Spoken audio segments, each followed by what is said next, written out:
Hello mga kamay, pasensya na po kung minsan lang po tayo makapag-upload ng mga video. Maraming tanong nito, hindi ko masagot lahat. Pero ako'y nagsusumikap na mabigyan ko kayo ng mga sagot. Pero ilan lamang, hindi naman lahat. Kasi nga ang dami yung nagtatanong dito sa Facebook page, sa YouTube channel natin.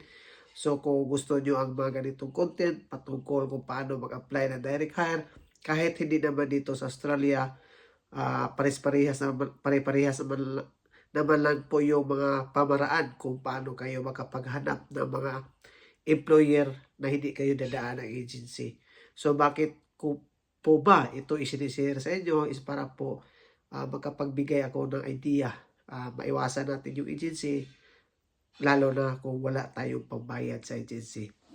So meron nagtatanong dito sa YouTube channel natin kung legal ba o nagdududa siya dahil noong una daw okay pa naman yung transaction nila, yung communication na kalaunan humingi daw ng bayad para sa medical. Ito po ay papuntang Australia.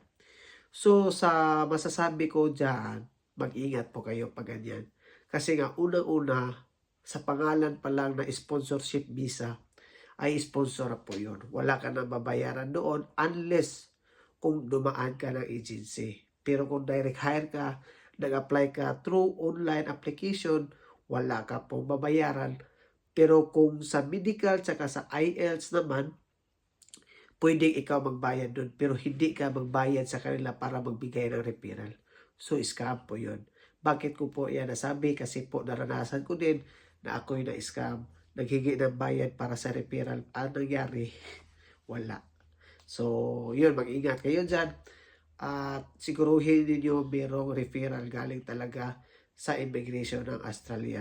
Isisend yan through email at yun po ipapakita ninyo sa clinic kung saan kayo magpa-medical.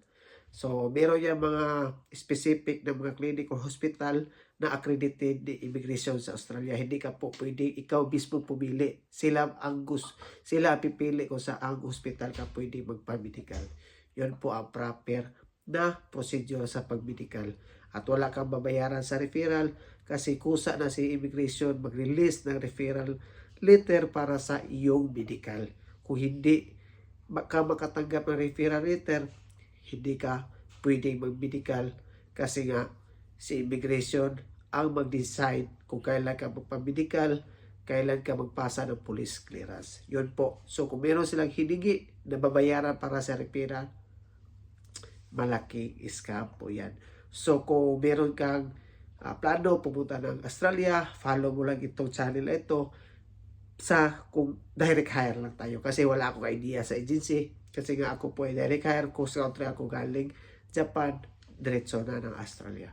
Maraming salamat po. Bunal.